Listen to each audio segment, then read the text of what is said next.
Divaldo Pereira Franco. Senhoras, senhores, queridas irmãs, queridos irmãos espíritas, jovens, permaneça conosco a suave e doce paz de Jesus. Durante a Primeira Guerra Mundial, notabilizou-se na França um sacerdote, pelos seus sentimentos de patriotismo e pela sua abnegação apostolar, o padre Douarlet. Ele recebeu todas as condecorações jamais oferecidas a uma personalidade civil. O padre Douarlet permanecia no campo de batalha durante os dias mais tenebrosos da guerra, confortando aqueles que eram vítimas da tragédia, da luta e da crueldade humana.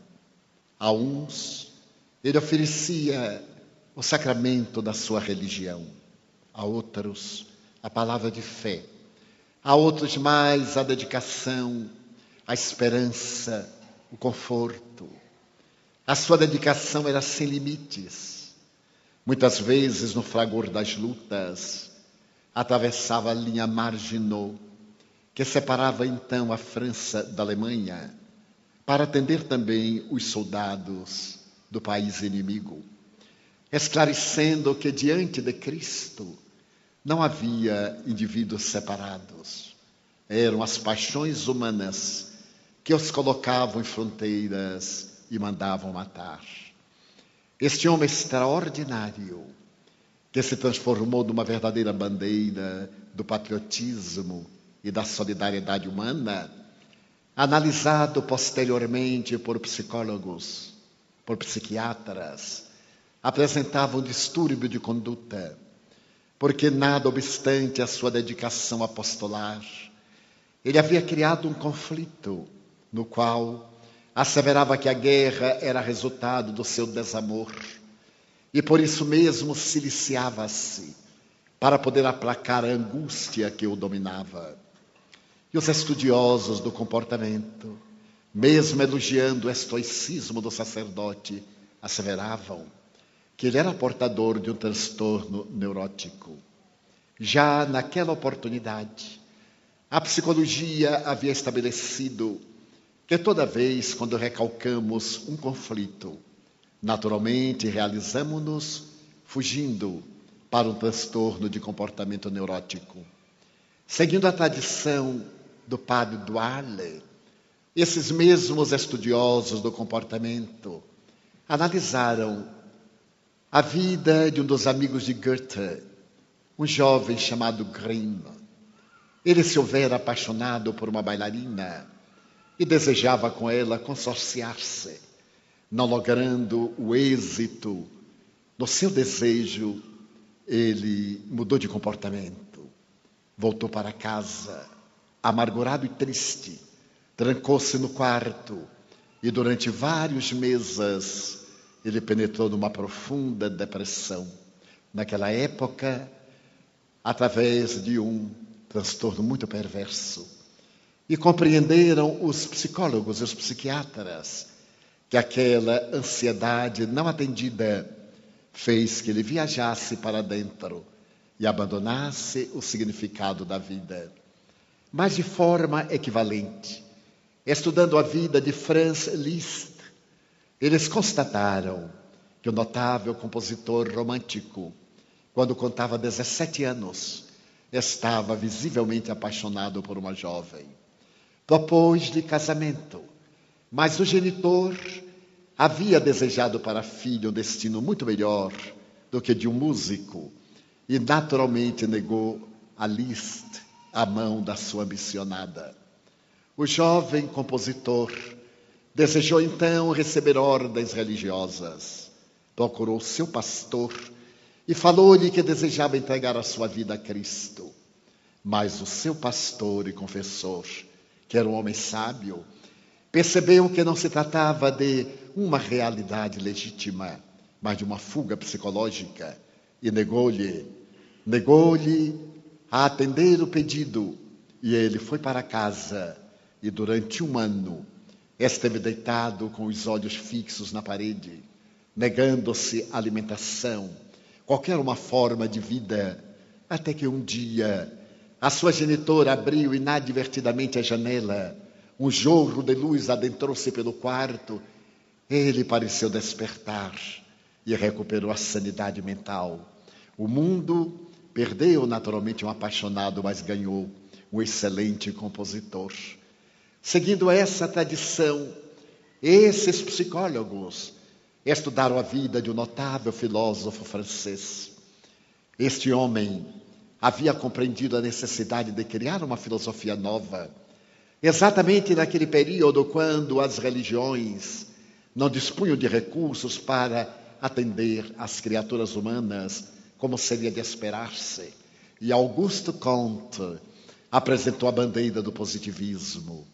Ele asseverava que era necessária uma religião para uma humanidade, mas uma religião sem dogmas, uma religião que tivesse os seus fundamentos nos deveres para com a humanidade, toda ela centrada na experiência de laboratório. O notável professor Hippolyte Léon Denisard Rivail aderiu, como outros intelectuais, a essa proposta filosófica de Auguste Comte. E a sua doutrina era tão bela, tão bem fundamentada, porque ele dizia que se há vida depois da vida, uma existência digna será coroada pelo bem. E se não há vida depois da vida, uma existência digna já é o prêmio pela própria vida. Desta maneira, ele contribuiu grandemente para o pensamento filosófico e estoico da humanidade no século XIX, quando, por ocasião da proclamação da República Brasileira, esses homens notáveis elegeram um pensamento positivista para ser o lábaro da nossa bandeira: ordem e progresso.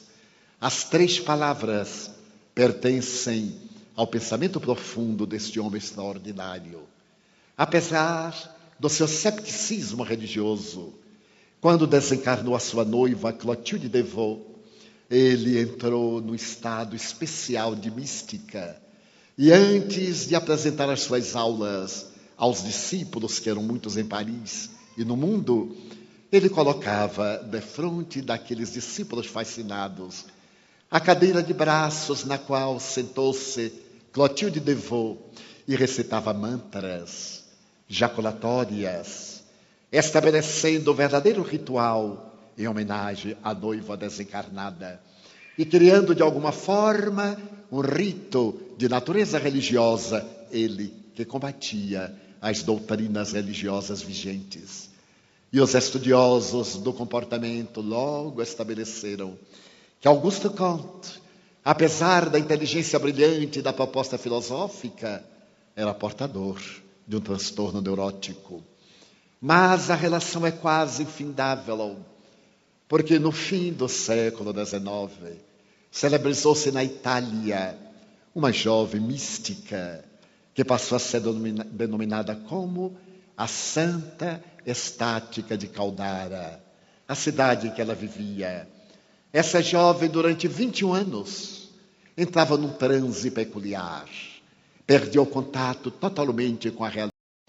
Colocada num quarto totalmente escuro, sem nenhum contato com a claridade do dia, para saber quando era noite ou quando era claridade, toda sexta-feira o corpo abria-se nos estigmas de Cristo, as denominadas chagas da crucificação, inclusive a lancetada no peito direito entre a 3ª e a 4ª vértebra.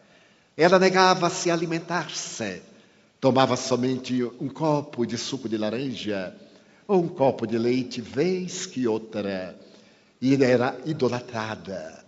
As filas enormes transitavam diante do seu leito, e ela, naquele estado místico, ou ajoelhada, levada para um hospital, foi colocada hermeticamente fechada sob controle médico.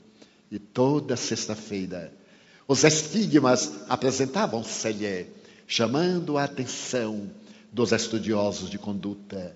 E eles estabeleceram que a santa estática de Caldara, apesar da nobreza dos seus sentimentos e a sua religiosidade, era uma histérica com grave transtorno neurótico e possivelmente com desvios de conduta esquizofrênica. E nesse diagnóstico equivocaram-se. Equivocaram-se porque a santa estática de Caldara não era portadora de um transtorno neurótico e muito menos do estado patológico da histeria, com a agravante dos distúrbios de natureza esquizoide. Era portadora de uma faculdade parafísica, que o emérito professor Charles Richet, durante 40 anos, estudara através dos mais notáveis sensitivos da América do Norte e da Europa, denominando essa peregrina faculdade como um sexto sentido. Mas antes dele, bastante tempo antes dele, o egrégio codificador da doutrina espírita, analisando o comportamento das criaturas humanas, pôde estabelecer que nós somos portadores de uma peregrina faculdade, a que ele, Allan Kardec, deu o nome de mediunidade.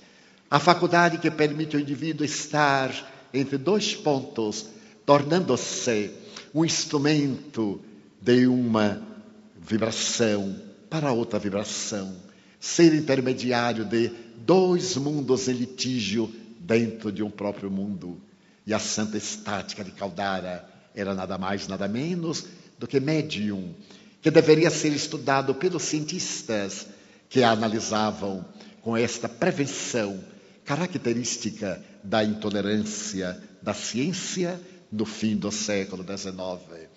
Mas a problemática prosseguiu.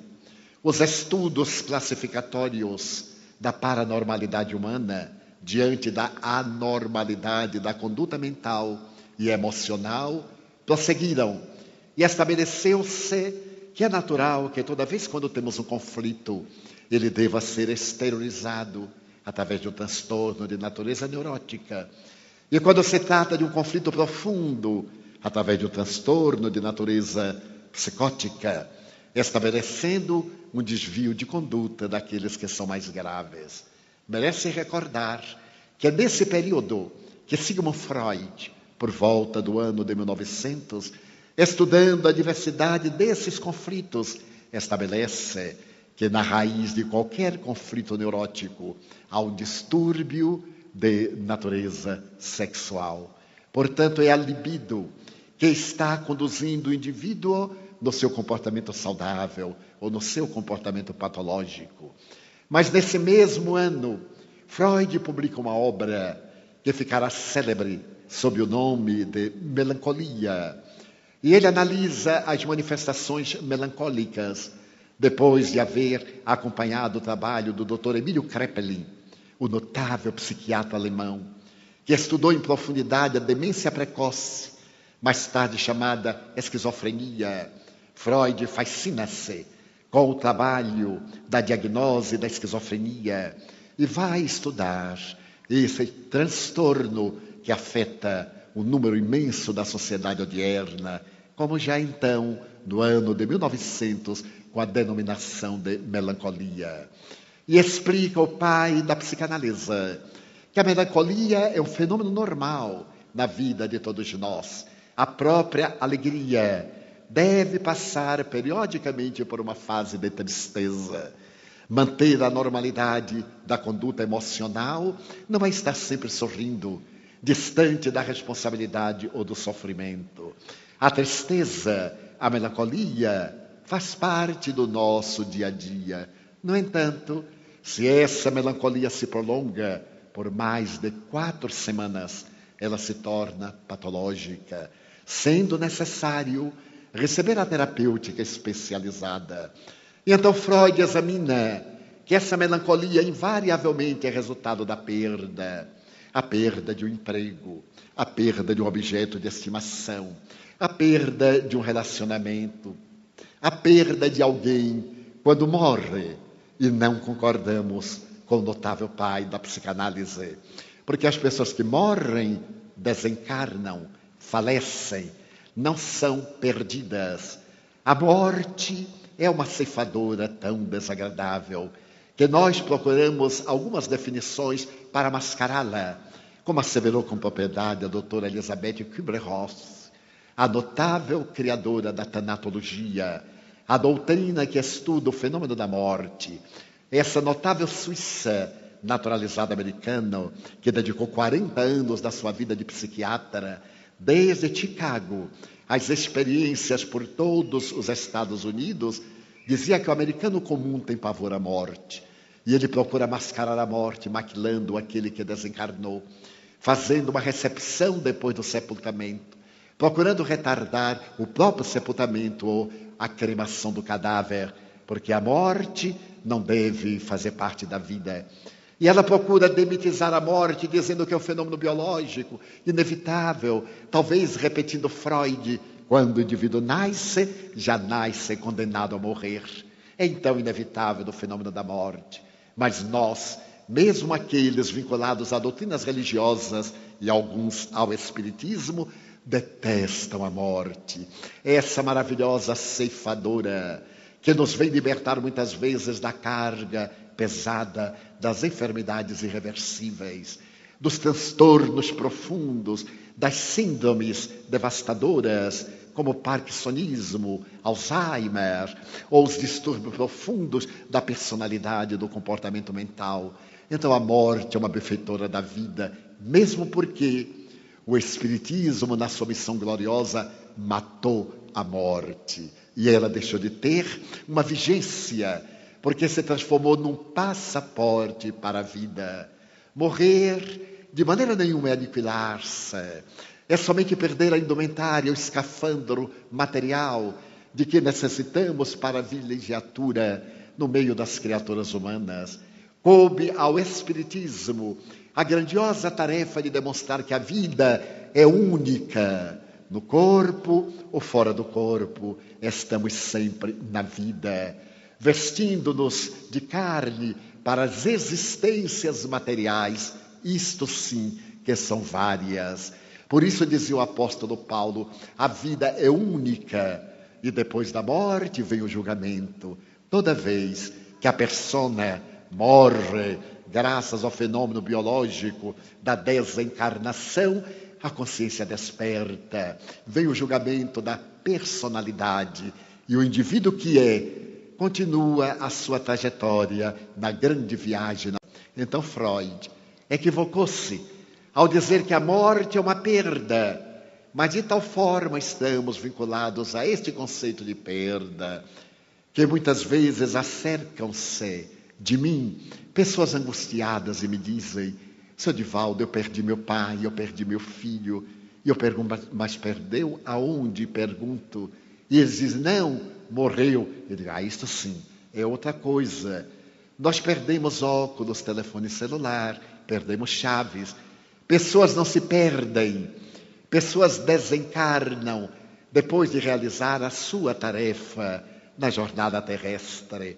Então Freud estabeleceu as características daquilo que era chamado então psicose maníaco-depressiva e que mais tarde é o estudo mais profundo do que era então considerado como neurose, psicose.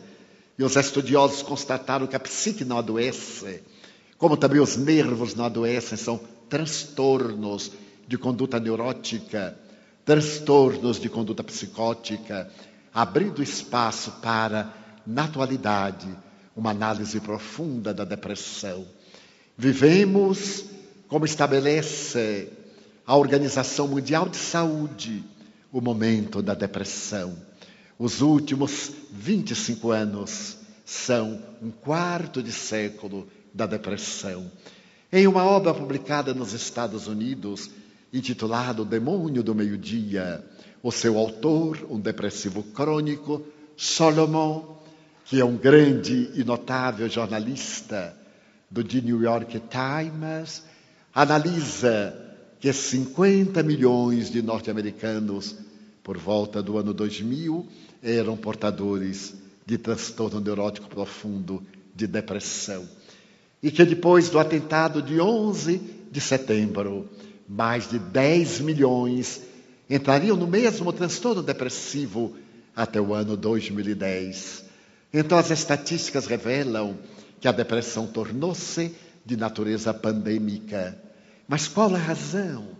Porque a ciência e a tecnologia de ponta, os avanços notáveis da inteligência e da tecnologia, não conseguiram deter essa devastadora manifestação de natureza psicológica que nos aturde, que nos infelicita, que nos inquieta. Então, os estudiosos dizem que a depressão, como qualquer transtorno, tem causas profundas, particularmente na hereditariedade. Quando alguém descende do indivíduo que padeceu ou padece do transtorno de natureza depressiva, ele tem 30% de probabilidades de ser depressivo também. Mas se por acaso ambos os cônjuges, os pais, são depressivos, logo sobe a probabilidade para 70% de possibilidades de um indivíduo ser depressivo por sua vez. Então, essa estatística já nos leva à busca de uma psicoterapia preventiva, de procurar libertar-nos quase que dessa marca de natureza genética que nos vai empurrar para o poço da depressão. Também estabeleceram outros valores, aqueles de natureza endógena, além da hereditariedade, as enfermidades infecto-contagiosas, a tuberculose, a sífilis, a AIDS, a hanseníase, ou as sequelas dessas enfermidades de natureza infecto-contagiosa, proporcionando-nos, pelo choque da doença e pela falta de perspectiva da recuperação da saúde, mergulhar no abismo profundo da depressão. Mas existem outros fatores de natureza exógena, os fatores psicossociais, os fatores socioeconômicos, os fatores da afetividade. Por esta razão, denomina-se hoje este transtorno depressivo como de natureza afetiva, transtorno bipolar da afetividade, em que o indivíduo perde o contato com a realidade. E os estudos profundos da moderna neurociência vai explicar o que ocorre com o nosso organismo, principalmente com os nossos neurônios cerebrais. Por volta de 1950, os neurologistas haviam estabelecido que nós possuíamos aproximadamente 5 bilhões de neurônios cerebrais. O neurônio cerebral é essa célula nervosa, como todos sabemos, encarregada das sinapses, das neurocomunicações. E ele é tão delicado, o neurônio tem uma vida também relativamente breve. Cada dia, desde quando o indivíduo nasce, morrem 15 mil neurônios cerebrais. Então acreditava-se, até a última década, 1940-50, que ao chegarmos aos 50 anos e perdendo diariamente 15 mil neurônios, nós estávamos marcados para a decrepitude, para a deficiência mental, para o esquecimento, para esse estado do envelhecimento precoce. Eu me recordo, nascido numa cidade do interior da Bahia, que pessoas de 50 anos, 55 anos eram velhas, isto quando eu era jovem, porque eles acreditavam que sim, não tinham mais a capacidade para nada, não podiam estudar, porque não tinham neurônios, estavam velhos. As mulheres também, logo depois do climatério, pegavam agulhas de crochê e de tricô e iam trabalhar na vida alheia, na ociosidade, esquecidas de que a vida é tua logo depois dos fenômenos típicos da andropausa, da menopausa. Mas logo depois, com o advento dos microscópios eletrônicos, as neurociências nascendo estabeleceram que nós possuíamos aproximadamente 50 bilhões de neurônios. E mesmo aqueles neurônios que morriam 15 mil por dia não faziam falta nenhuma, Porque esta célula especial é portadora de uma cauda, o axônio. E esse axônio, quando é estimulado, quando o neurônio é estimulado pela mente, porque não é o cérebro que produz o pensamento, o cérebro é a organização fisiológica que decodifica o pensamento, a mente, que nele se sedia, mas que não é da sua autoria. Se nós conseguirmos manter uma vida mental ativa, é claro que os neurônios que sobrevivem através daquela cauda apresentam uma dendrite. É uma palavra grega que significa ramo, árvore. E essa ramificação ajuda nas neurocomunicações, nas sinapses cerebrais. Então o envelhecimento não era por falta de neurônio, mas era por preguiça mental. As pessoas iam deixando-se acomodar. Aos 60 anos consideravam-se velhas. Haviam perdido a garra, o desejo de lutar, de construir. E isso lhes produzia, naturalmente, a perda da vitalidade. Os neurônios perdiam a habilidade da comunicação. Quando ocorreu um fenômeno curioso, nos anos 70, agora as neurociências já estavam procurando na neurologia um campo específico. E os cientistas estabeleceram que nós possuíamos entre 70 bilhões e 75 bilhões de neurônios cerebrais. Necessitávamos somente de acioná-los, de fazê-los vibrar. E a idade mental passou para os 60 anos, para os 65 anos. Logo depois, na década 1990, 2000, a neuro exigiu praticamente do presidente dos Estados Unidos que decretasse aquela década como a década do cérebro, porque a grande máquina cerebral estava praticamente toda decodificada e a ciência havia constatado que nós éramos portadores de aproximadamente 100 bilhões de neurônios. Mas houve um dado muito peculiar. Descobriram os neurocientistas que nós, os homens, temos alguns bilhões de neurônios mais do que as mulheres. Não era uma questão de machismo, era uma questão neuronal.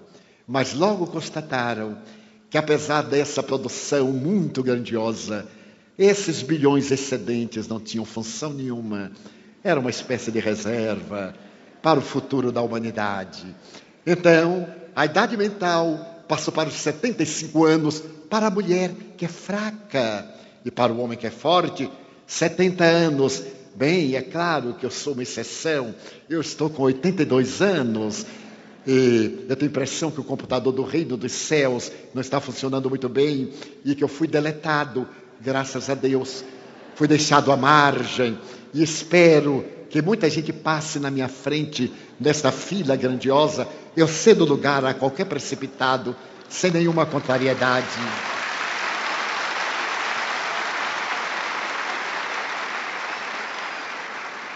Porque enquanto não dermos descanso aos nossos neurônios, através da nossa mente laboriosa, eles funcionarão, exceto quando nós formos vítimas de determinados transtornos graves neurológicos, da síndrome do Parkinson, do Alzheimer, que são problemas muito graves e que estão vinculados ao nosso passado de natureza espiritual.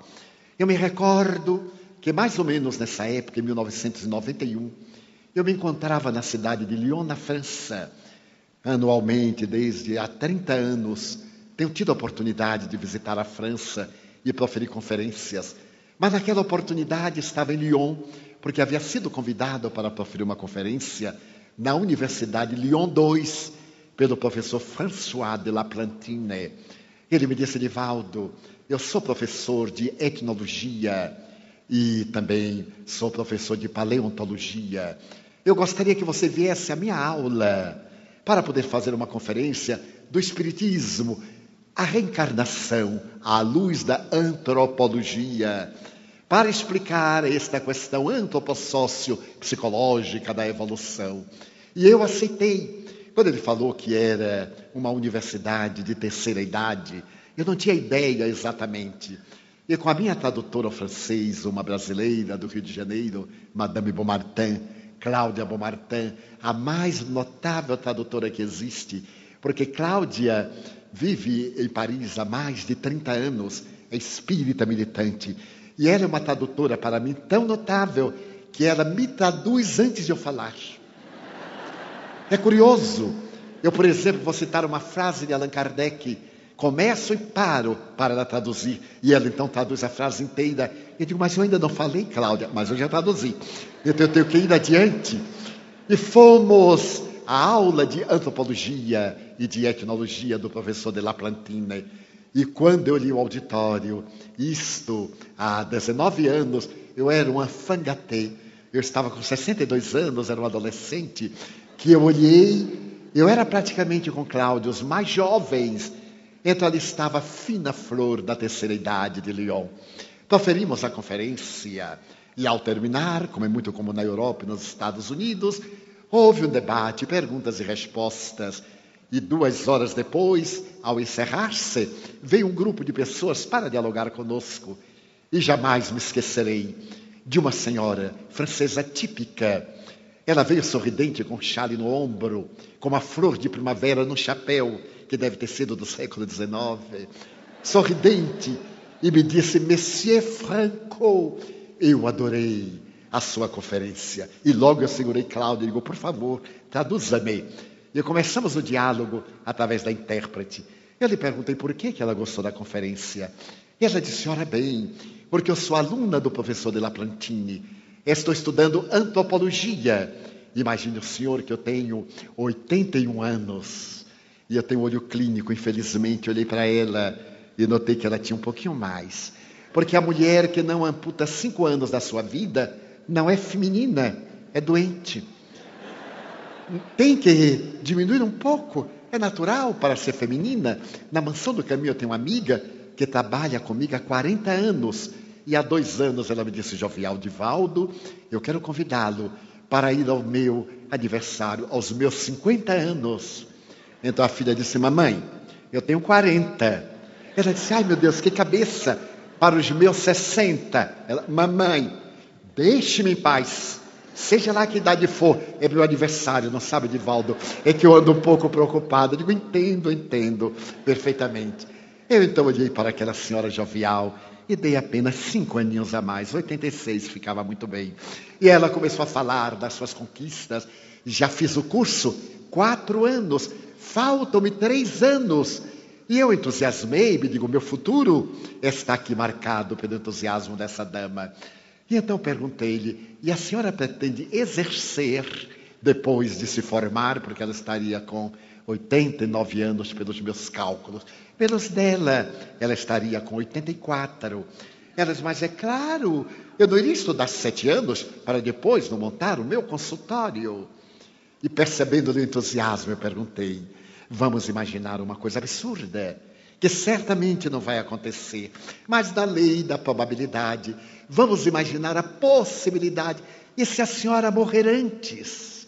Ela olhou jovial e me disse, Monsieur Franco, se eu desencarnar antes, na próxima encarnação, eu já virei antropóloga. Ela havia entendido mais ou menos a reencarnação. Eu olhei para esta mulher lúcida, vibrante, pensando em ainda exercer a sua profissão com aquela mente notável, porque não se permitiu o luxo da ociosidade. Então, se nós acionarmos o nosso cérebro, ele responderá com vitalidade, porque os cientistas descobriram que a depressão, em particular, é resultado da carência de neuropeptídeos, aquela substância que se encarrega das neurocomunicações, que são de natureza eletroquímica. Então, aquela substância mínima, química, que leva a mensagem diante de um choque, diante da hereditariedade, diante de um drama, elas deixam de ser produzidas, principalmente na nossa parte posterior, na RAF, nos centros ceruleus, 2 substâncias básicas, a serotonina e a noradrenalina. Logo em seguida, pela dopamina, a substância da alegria. Uma pessoa alegre, jovial, comunicativa, tem uma boa dosagem de dopamina, que é uma substância tão delicada, que se a pessoa tem em quantidade, faz um quadro esquizofrênico. E se tem em menor quantidade, faz uma síndrome de parkinsonismo. Então é necessário que a mente trabalhe esse laboratório neuronal com tal habilidade que os neurônios produzam exatamente aquela dosagem. Então a farmacologia veio em amparo dos portadores do transtorno depressivo e estabeleceu que através de produtos elaborados, de produtos quimicamente trabalhados em laboratórios, podia-se driblar o neurônio cerebral através de substâncias barbitúricas que, absorvidas sob orientação psiquiátrica, vão forrar o neurônio e naturalmente produzir a neurocomunicação, mandar a mensagem de um para outro neurônio, naturalmente mudando o nosso humor, mudando a nossa manifestação nervosa, criando um ligeiro condicionamento, muitas vezes um ligeiro tremor, que faz parte da alteração química que o cérebro está experimentando para adquirir a normalidade. E em breve, a depressão, que se apresentava de natureza pandêmica, como hoje se apresenta, passou a ser rechaçada através do conhecimento da tecnologia de laboratório, da farmacologia e principalmente pela contribuição valiosa da psicoterapia. Esta terapia que tem por base essencial o sentido da vida. Logo, pôde-se penetrar que na raiz de um transtorno neurótico não somente está a libido, mas também a perda de interesse pela vida, a mágoa, o ressentimento, o desamor, a falta de amor a si mesmo, o desinteresse pelo amor ao próximo, porque a ausência da serotonina e da noradrenalina leva o indivíduo a uma apatia. Ele perde a afetividade, desinteressa-se, o que produz uma grande angústia nos membros da sua família, principalmente daqueles da afetividade. Não parece mais o mesmo, não é mais o mesmo. Não me olha mais com aquela mesma afetividade. Não. A afetividade é resultado da sua manifestação por essas substâncias dos neurônios. Como estão em carência, o indivíduo perde o elan pela vida, então necessita inegavelmente de tratamento psiquiátrico. Mas nós, latino-americanos e brasileiros, detestamos psiquiatras, detestamos neuropsiquiatras, detestamos psicoterapeutas. Muitas vezes a pessoa vem até mim e fica insinuando tratar-se de um problema espiritual. E eu percebo que se trata de um problema de natureza neurótica, fácil de recuperação. E digo suavemente, eu sugiro que você faça a terapia espírita, sem dúvida, mas que procure também um psicólogo ou um psiquiatra. Vou falando de mansinho e a pessoa me olha com certa ira e diz, mas você acha que eu sou louco? Eu digo, não, mas vai ficar. Se não for ao médico, vai ficar. Então é uma terapia preventiva. Graças à doutrina espírita, essas problemáticas dos transtornos neuróticos e psicóticos podem ser perfeitamente solucionados. Porque, em verdade, como constatou a Organização Mundial de Saúde, não existem doenças, existem doentes. Meu Deus, é uma tese espírita. Doente é o espírito que, face à sua anterioridade, à sua sementeira, ele colhe os frutos amargos, os frutos insossos, ou os frutos opímos da sua sementeira do passado. Então nós somos o que fizemos de nós. Coube ao Espiritismo, particularmente ao egrégio codificador, colocar entre aquelas psicogêneses dos transtornos que nos levam a comportamentos alienantes, um mais que é de natureza espiritual. Somos espíritos doentes e, como é natural, trazendo a sensibilidade mediúnica, nós sintonizamos com aqueles que fazem parte da nossa equipe vibratória. Os que nos são afins. Só existem doenças porque o espírito é doente. Daí a necessidade de tratar a doença na sua causa, trabalhando-se pela transformação moral do paciente para melhor.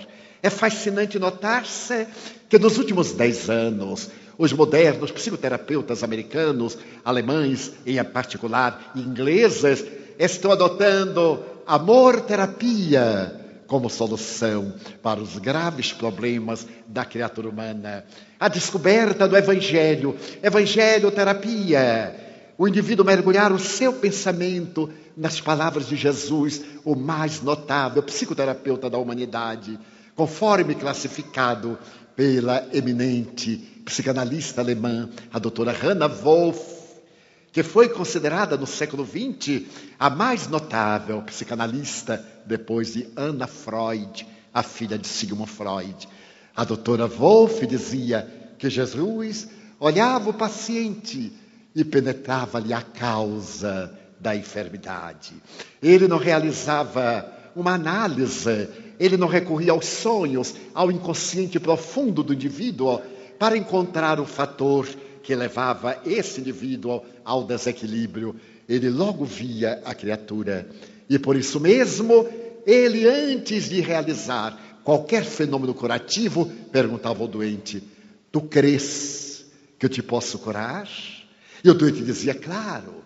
A pergunta parece desnecessária, mas ela era psicoterapêutica, porque há muitos doentes que não se querem curar, que usam a doença como instrumento de autorrealização. Os seus conflitos profundos, o seu conflito de inferioridade, o seu complexo, o seu transtorno masoquista faz que ele sinta-se bem afligindo as criaturas que são amadas. E por isso mesmo ele recusa-se à terapêutica que ele pode dar à saúde. Então Jesus fazia sempre uma dessas duas interrogações: queres que eu te cure? Claro que eu quero. E naquele momento, quando ele dizia claro que eu quero, ou eu sei que tu me podes curar, já começava a autocura, porque os seus neurônios começavam a produzir serotonina, noradrenalina, dopamina, por uma mudança de natureza mental. Logo havia uma transformação interior, e isso foi estudado profundamente na Universidade de Harvard, por 2 grandes físicos quânticos, que se deram conta que toda vez que o indivíduo ama, que o indivíduo perdoa, que ele não carrega o lixo mental do ressentimento, o seu cérebro, às semelhanças dos 64 neuropeptídeos já classificados, produz determinadas ondas vibratórias semelhantes ao fóton. E como o fóton tem a peculiaridade de aglutinar moléculas, ele é absorvido pelo sistema nervoso central, que encaminha essa energia ao sistema de glândulas endócrinas e a exterioriza através do aparelho imunológico, proporcionando saúde. Então, amar proporciona saúde. Não é uma questão religiosa, é uma questão médica. Não se trata agora de qualquer colocação teológica, nem de virtude teologal. O amor é psicoterapêutico.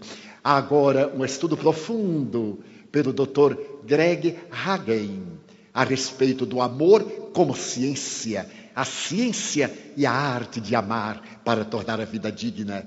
Mas aqueles cientistas também detectaram que quando nós odiamos, quando guardamos ressentimento, quando temos ciúme, os nossos neurônios produzem um campo energético semelhante a uma outra partícula, e essa partícula desagrega as moléculas, ela é absorvida pelo sistema nervoso central.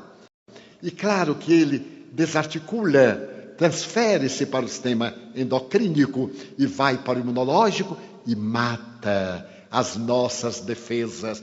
E naturalmente nós enfermamos. Qual é então a melhor proposta para uma vida saudável? Amar. Não guardar ressentimento, não carregar lixo mental, abrir-se ao amor como a flor de lótus, suavemente aos cálidos beijos do sol da primavera. Então vivemos um momento extraordinário que foi precedido pelo Espiritismo, quando demonstrou que nesses transtornos, como em alguns problemas de natureza fisiológica, as chamadas doenças fantasmas, as doenças simulacro, existem interferências daqueles que desencarnados fazem parte da nossa economia emocional. Aqueles a quem ofendemos, aqueles a quem maltratamos, a quem traímos, aqueles aos quais prejudicamos e que se não reencarnaram e não tiveram oportunidade de perdoar-nos, por uma lei de afinidade, nós os atraímos, porque aonde está o devedor, logo ao seu lado está o cobrador. É a lei de causa e de efeito. Allan Kardec foi tão extraordinário que ele evitou a palavra ancestral, karma, vinculado profundamente à doutrina indiana, ao budismo, a outras doutrinas, porque o karma é o impositivo da lei que o indivíduo tem que sofrer o efeito da sua ação nefasta. E o dharma, da sua ação benéfica, ele desencadeia leis que vão beneficiá-lo. Allan Kardec optou por uma lei da física, a lei de causa e efeito. Todo efeito vem de uma causa, logo, todo efeito inteligente vem de uma causa inteligente. Porque é uma doutrina, o Espiritismo, eminentemente cristã. Pelo bem que eu faço, eu me reabilito do mal que fiz. Não estou na terra para sofrer, eu estou na terra para recuperar-me do mal que me fiz, através do mal que a outra eu fiz. Ninguém prejudica a ninguém. Se por acaso alguém aceita esse ato indevido do adversário e se diz prejudicado por ele, é porque quer, porque cada um de nós descontrola as leis que vigem em torno da nossa realidade. E são essas leis que aguardam reparação.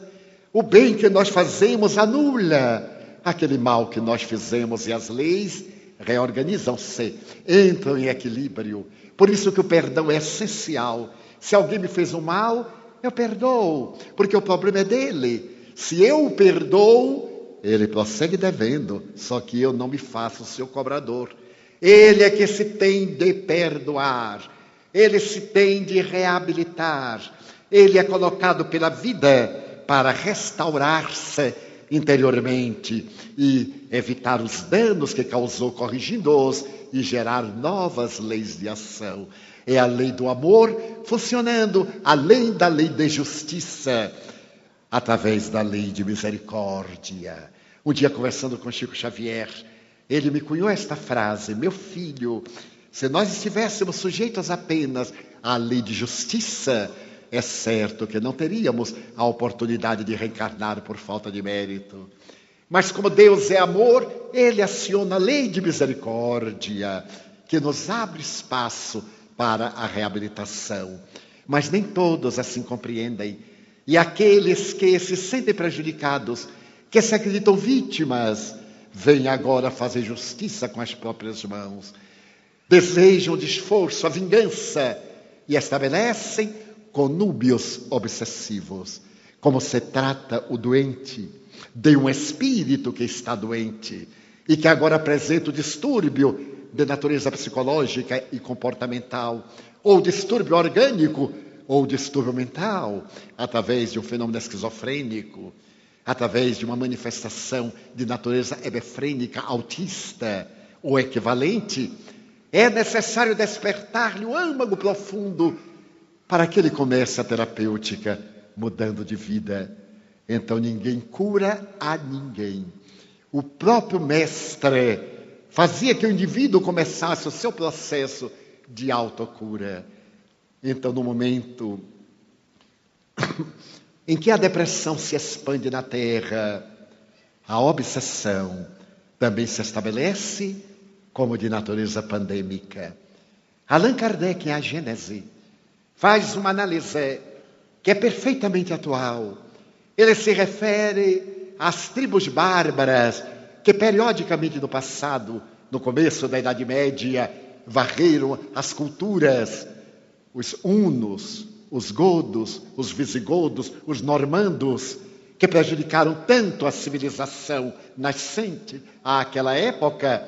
Na atualidade, hordas de espíritos, em face da nossa conduta permissiva, da nossa conduta chula e vulgar, da perda dos valores éticos, de uma notável tecnologia, sem um sentimento de amor e de respeito pela vida, que corresponda ao mesmo padrão, atraímos essas entidades igualmente desequilibradas, que se nos acercam e começam a fazer o estabelecimento do campo mental por intermédio da hipnose, por intermédio da transmissão das ideias pessimistas, pela perda do sentido da vida ou pela busca afanosa do prazer. Atiramos-nos ao prazer como se ele fosse desaparecer e ficamos ansiosos.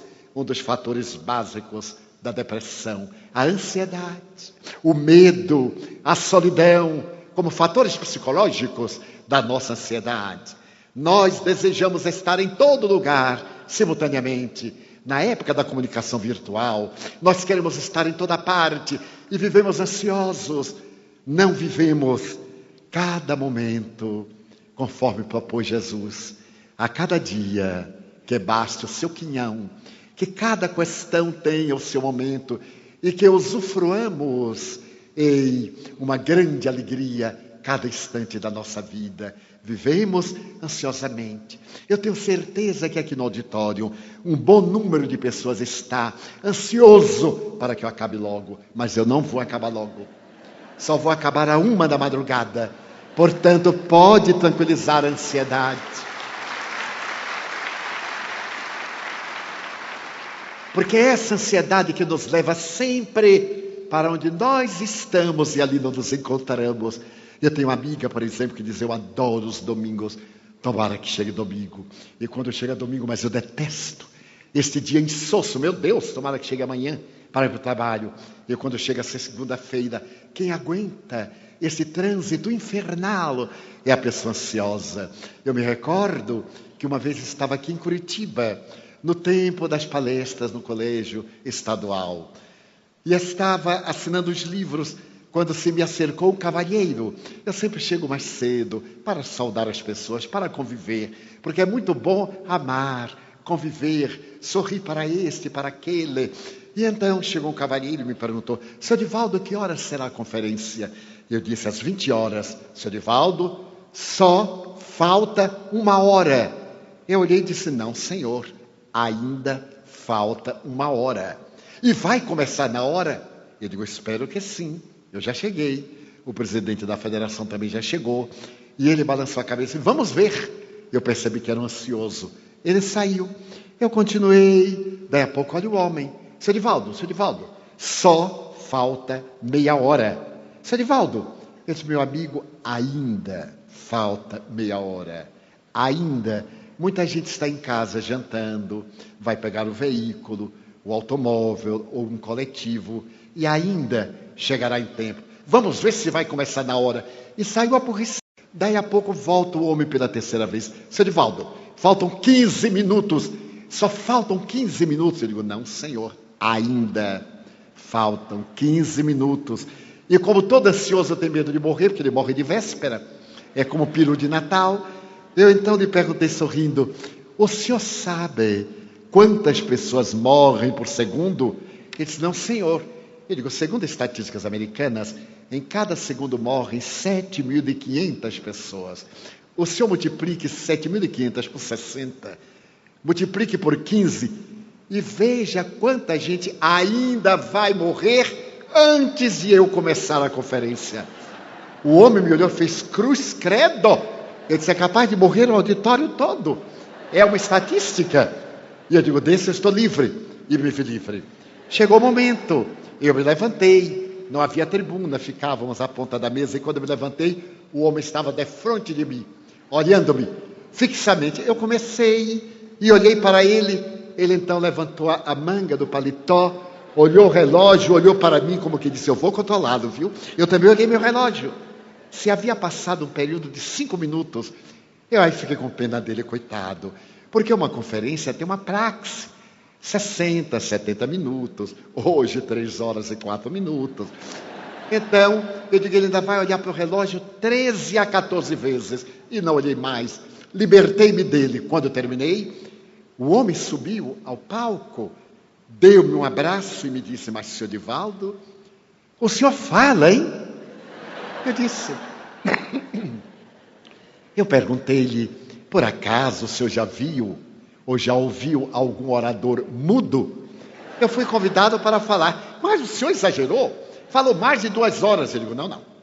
Eu falei exatamente 70 minutos. Porque veja bem, começamos às 8h10 e são agora, no meu relógio, 9h20. Ah, senhor Divaldo, mas pareceu que o senhor falou demais. Eu pus a mão no ombro dele e disse, sabe por quê? Não, senhor, porque você estava ansioso para eu acabar logo. Então você não acompanhou o meu raciocínio. Não, senhor Divaldo, eu acompanhei. Eu então dei-lhe o golpe de misericórdia. Pois não. E qual foi a parte da conferência que o senhor gostou mais? Tudo! E saiu correndo. E foi, naturalmente, para casa, para dormir, para amanhã. A ansiedade é um dos fatores que desencadeia a depressão. Mas como fazermos para nos vermos livres desses transtornos neuróticos e dos transtornos de natureza obsessiva? Felizmente, a medicina já reconhece a obsessão, tecnicamente, como um transtorno de natureza psicológica. Faz pouco tempo que foi publicado que havia um reconhecimento tácito da obsessão, o transtorno depressivo, como sendo de natureza médica e aceito pelos psiquiatras em geral. Que fazer? Redescobrir o amor, usar a alegria de viver, mesmo que não tenha a dopamina na dose necessária. Procurar o sentido da vida, já que a sua vida não lhe serve nesse momento, doe-a a alguém que deseja viver. Torne-se instrumento de paz, como dizia o pobrezinho de Assis. Seja o mensageiro da esperança. Torne-se útil. Vá para a porta de uma escola para ajudar as crianças a saírem desse trânsito criminoso e cheio de perigos. Faça algo, plante uma árvore no seu quintal. E já que vai plantar uma árvore, que seja frutífera, para dar sombra, para dar lenho, para dar flores, para dar frutos. Sorria para alguém, diga uma palavra generosa, redescubra a beleza do sol. E à medida que você for descobrindo lentamente cada coisa, o seu cérebro vai respondendo, porque é a mente que está trabalhando os neurônios, estimulando-os, e eles passaram a produzir os neuropeptídeos que correspondem à saúde comportamental, à saúde mental, à saúde orgânica. E logo depois, quando você acabar de descobrir o amor, exalte a vida, ore a Deus. Diariamente eu abro a janela do meu quarto quando desperto e digo, meu Deus, muito obrigado. Estou vivo na carne, ainda estou no corpo, vou aproveitar cada instante da minha vida para vos louvar, Senhor, para vos agradecer, mas também para ser feliz. É fácil ser feliz. Basta ambicionar o necessário para a alegria e não ter o tormento de querer abraçar aquilo que não pode abarcar, para não ser vítima da frustração. Então apressa, abra-se ao sol da divina misericórdia, ore, procure a terapêutica espírita, ao lado das terapêuticas acadêmicas, a psicoterapia, a terapêutica psiquiátrica, se for o caso, mas faça também fluidoterapia, os passes, a água fluidificada ou magnetizada, as palestras doutrinárias, para poder irrigar a sua mente de ideias novas, abandone os velhos conceitos, desalgeme-se das ideias do passado, arrebente as correntes que o mantêm no ressentimento, na queixa. Deixe a queixa perturbadora, portadora do bafio da morte, da enfermidade. Entregue-se a Deus. E aquele que a Deus se entrega não fica na solidão. O Espiritismo veio nesta hora grave da sociedade para dar-nos as mãos, para podermos enfrentar este momento de trânsito, quando se está construindo a era nova do espírito imortal, às vésperas da grande mudança de mundo de provas e de expiação para mundo de regeneração. Vivemos o grande momento da nossa transformação moral. E é necessário que nós nos tornemos pequeninos sóis. Eu me encontrava em Salvador há 3 meses, preparando-me para pegar um voo a São Paulo às 5 da manhã. O sol maravilhoso da Bahia, o dia ridente, e eu na fila do check-in, sorrindo, quando o indivíduo numa fila próxima me desacatou a distância. Por que está rindo? Está rindo de mim ou está rindo para mim? Como eu aprendi a conviver com os desafios humanos, eu me senti assim embaraçado, eu fiz de conta, olhei em vão e ele voltou a carga. Está rindo de mim ou está rindo para mim? Eu centralizei o olhar na direção do homem e disse, mas eu não estou rindo do Senhor, nem para o Senhor. E por que não? Porque eu sou cego. Ele teve um choque. Todo mundo riu. Eu fiquei sério. E ele, naturalmente, não podia agora esforçar-se em um cego. Ele disse, o senhor é cego? Eu digo, eu sou cego, sim, senhor. E fiquei com os olhos duros. Ele saiu da fila, veio até mim, passou a mão e eu, ceguíssimo. E ele me disse, mas esses olhos tão transparentes, não parece que o senhor é cego? Ele disse, quem vê olho não vê nervo óptico. O meu problema está lá dentro. Ele disse, mas esta voz é conhecida. O senhor é Divaldo Franco, não é Divaldo Franco? Eu disse, o senhor não é cego, coisa nenhuma. Eu digo, sou. Eu sou cego à agressividade humana. Eu sou surdo ao mau humor. Eu tenho paz e não permito que o desequilíbrio dos outros me desequilibre. Imagine no dia de sol desse, em jejum, meu amigo, o senhor já querer me infectar do seu mau humor negativo. Então eu sou cego. Ele perdeu aquela agressividade. Senhor Divaldo, o senhor não faz ideia dos meus problemas. Eu digo, nem o senhor dos meus. Eu estou rindo para não chorar. Mas eu também tenho problema. Mas o senhor não é espírita? Eu digo, é claro, mas sou gente. E sendo gente, eu tenho problemas fisiológicos, psicológicos, psiquiátricos, comportamentais, sociais, econômicos. E pronunciei a palavra bem silabada, porque estava no auge da crise. Ele disse, mas senhor Divaldo, então o senhor espírita tem problemas? Eu digo, sim, senhor. Mas como pode? Eu digo, o Espiritismo me deu os instrumentos para eu administrar os problemas. Então os problemas não me perturbam, fazem parte da minha agenda, que eu administro. Senhor Divaldo, o senhor vai para onde? Eu disse, estou indo a São Paulo. Eu também. Em que vou voltar? Eu também. Eu digo, ai meu Deus. Agora, o que será de mim? Só faltava o homem sentar-se ao meu lado. Pois sim, não sentou exatamente ao meu lado. Eu sentei na fila C, ele na D. Tinha um corredor nos isolando. Ele me disse, senhor Divaldo, agora a gente vai aproveitar para conversar bastante, não é? Eu digo, não, senhor. É falta de educação conversar no avião. Embora o povo grite e berre, é falta de educação. E eu terei uma conferência, tenho que poupar a garganta. Mas, senhor Divaldo, eu digo, olha, eu tenho aqui um livrinho. Eu vou lhe dar o livrinho como terapia. Abri a minha pasta e dei-lhe o Evangelho segundo o Espiritismo. Ele disse assim, mas, senhor Divaldo, eu já li o Evangelho segundo o Espiritismo, eu gostaria muito de ler o Evangelho primeiro. Ele disse, mas esse segundo aí não é numeral, é conforme o Evangelho, conforme o Espiritismo. Não são 2 Evangelhos, o Evangelho primeiro, o Evangelho segundo, aí não acaba mais. Ele disse, eu não sabia, pois fique sabendo, agora mergulhe o pensamento, abra por acaso, peça a Deus que lhe inspire e abra. Ele disse, o senhor me ajuda? Eu digo, ajudo, na prece ajudo, vamos orar. Oramos e ele abriu. E eu aí olhei curiosamente. E imaginem os senhores, que página saiu. Se fosse um homem de bem, teria desencarnado. E disse o Divaldo, eu digo, graças a Deus, o senhor ainda não é de bem. Ainda vai ter muitos anos de vida. Não permitamos que o mal dos maus tire a nossa alegria de viver.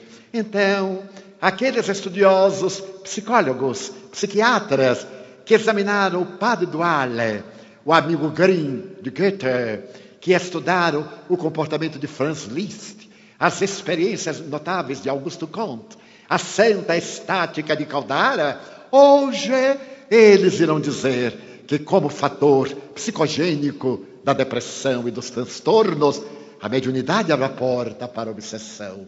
Mantenhamos a saúde mental através dessa proposta exuberante do Espiritismo, centrada no amor que Allan Kardec elegiu como a caridade, o amor na sua mais elevada expressão. E demos-nos as mãos. Há muita dor aí fora, há muito pranto dentro de nós, há muita dificuldade. Não aumentemos o coro da patética do sofrimento. Não façamos que a terra se torne mais escura com as sombras da nossa angústia. Abramos-nos ao divino sol da esperança e digamos, meu Deus, eu gostaria de dizer-te que eu amo a vida, que para mim é bela e é consentida. Muito obrigado, Senhor, por tudo que me deste, por tudo que me dás. Obrigado pelo ar, pelo pão, pela paz. Obrigado pela beleza que os meus olhos veem no altar da natureza. Olhos que veem o céu, a terra e o mar, que acompanham a ave ligeira, que voa fagueira pelo céu de anil e se detém na terra verde salpicada de flores em tonalidades mil. Muito obrigado, Senhor, porque eu posso ver meu amor, mas diante da minha visão eu detecto na terra os cegos que se debatem na escuridão, que tropeçam na multidão, que choram na solidão. Por eles eu oro e a Ti eu imploro comiseração, porque eu sei que depois desta lida, na outra vida, eles também enxergarão. Muito obrigado, Senhor, pelos ouvidos meus, que me foram dados por Deus, ouvidos que ouvem o tamborilar da chuva do telheiro, a melodia do vento nos ramos do ormeiro, as lágrimas que verdem os olhos do mundo inteiro, ouvidos que ouvem a música do povo que desce do morro na praça a cantar, a melodia dos imortais. A gente ouve uma vez e não esquece nunca mais. A voz melodiosa, canora, melancólica do boiadeiro e a dor que geme e que chora no coração do mundo inteiro. Pela minha faculdade de ouvir, eu detecto na terra aqueles que são surdos e oro por eles, porque eu sei que depois desta prova, na vida nova, eles escutarão. Obrigado pela minha voz, pela sua voz, pela voz que ama, que canta, que alfabetiza, que legisla, que trauteia uma canção, que o teu nome profere com dúlcida emoção. Diante da minha melodia, eu quero rogar pelos que sofrem de afasia. Eles não cantam de noite, eles não falam de dia, mas eu sei que depois de tanto sofrer, na outra vida, eles voltarão a cantar e a viver.